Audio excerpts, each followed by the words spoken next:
Okay, yeah, it's a little bit too far. We're being confined by time, so we're going back to Walt Disney Concert Hall because I want to head toward the Bonaventure. I'm doing this a little bit differently, but here's... If I start talking about opera, we're not going to leave LA until tomorrow, and talking about LA opera. But I will say this. Aquí no hay parada de buses. ¿Qué?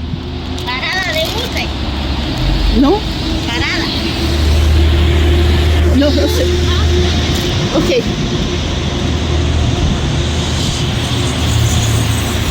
Because sometimes, again, talking about communication, because I think in terms of opera, because when certain situations that I'm dealing with and stuff, and sometimes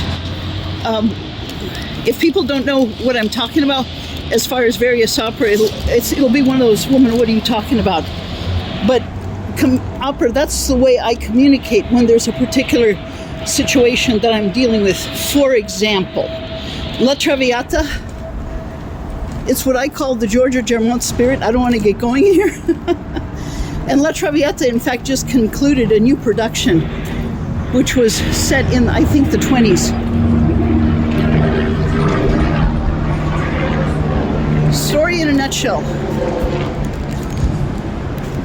The man falls in love with the girl. She's a mistress, or as they say in French, a courtesan, the mistress of a rich dude, of a rich baron. But then Alfredo comes in, boy comes in, he falls in love, and she falls in love with him. She leaves her life behind. They move to the country. Oh, let's see what we got here. Oh, my buddy here, Gustavo Dudamel.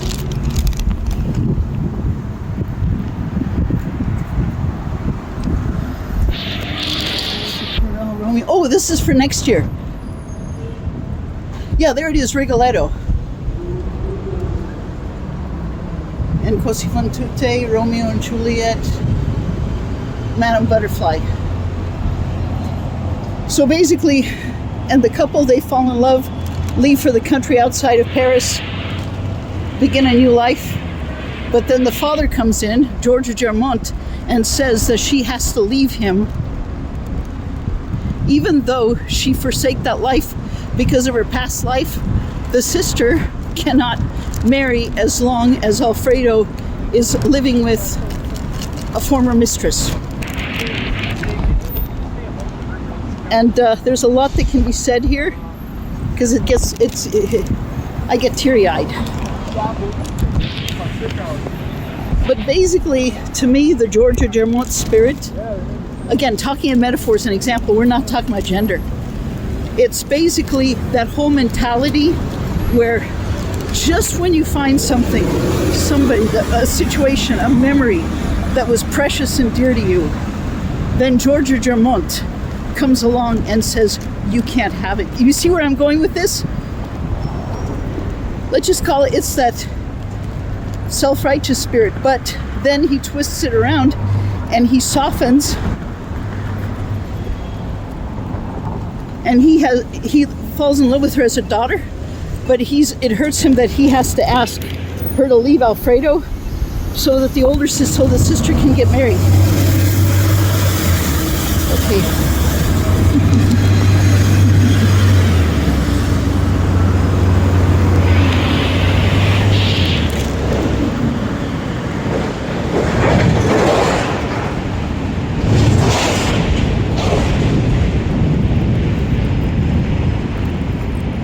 So she has to leave Alfredo, but doesn't tell him why, that the father made her leave Alfredo. I can never figure that out, why she didn't tell him. Probably because we wouldn't have the opera if she did.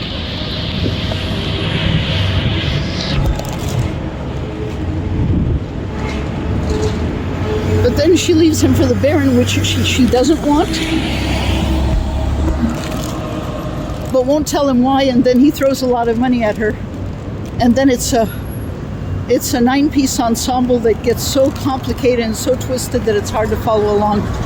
with 9 voices singing at the same time. But at the end, she's dying of tuberculosis. Georgia Germont repents. He wants to bring them back together, but then too late. She has a few minutes. He repents. She drops dead of tuberculosis. End of the curtain. That's the shortened version.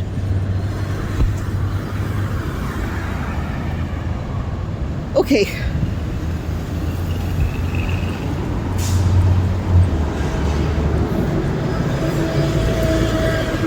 But you can see how George Dumont, it's a textbook, how he uses shame, manipulation, guilt.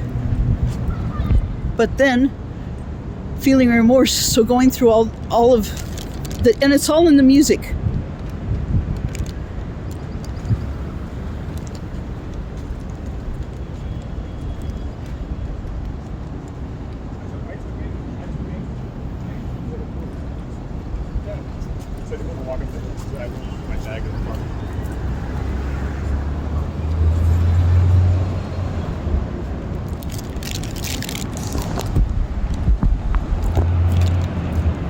But everyone has heard of the Brindisi.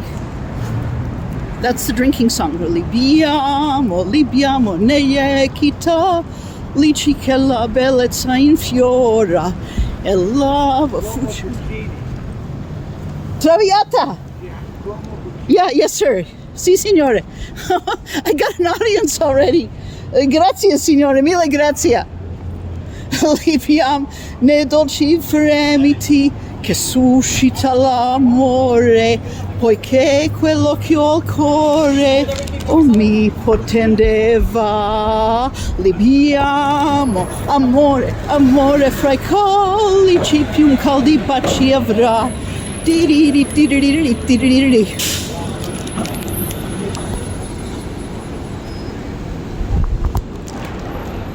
Okay, let's go this way now.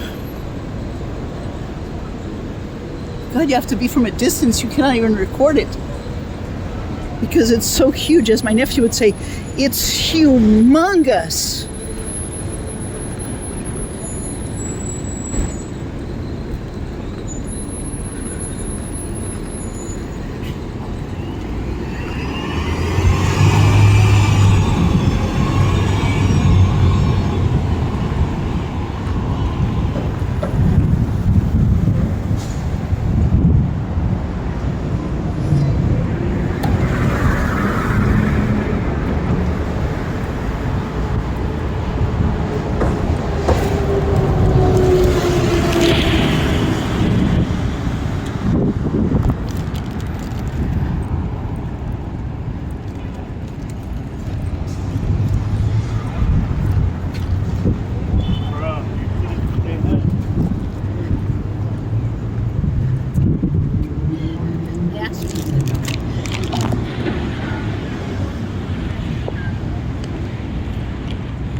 And I know when talking about opera, I can get into it, and I can get teary-eyed and to laugh and to cry. And yes, it does make me cry. Certain scenes, so I gotta stay focused and I don't want to get so emotional. But the bottom line is this. I use metaphors. An example, okay, we're crossing the street now. This is going into the broad street.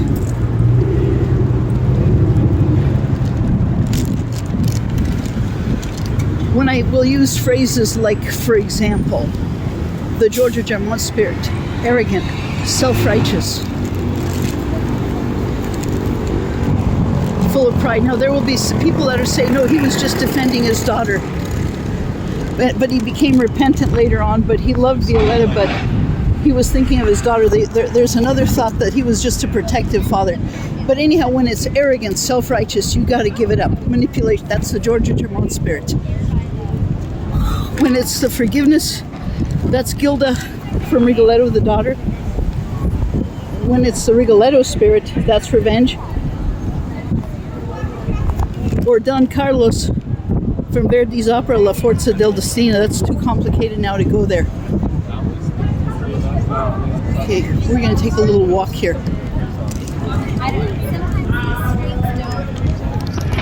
Okay, we'll be back in a few moments.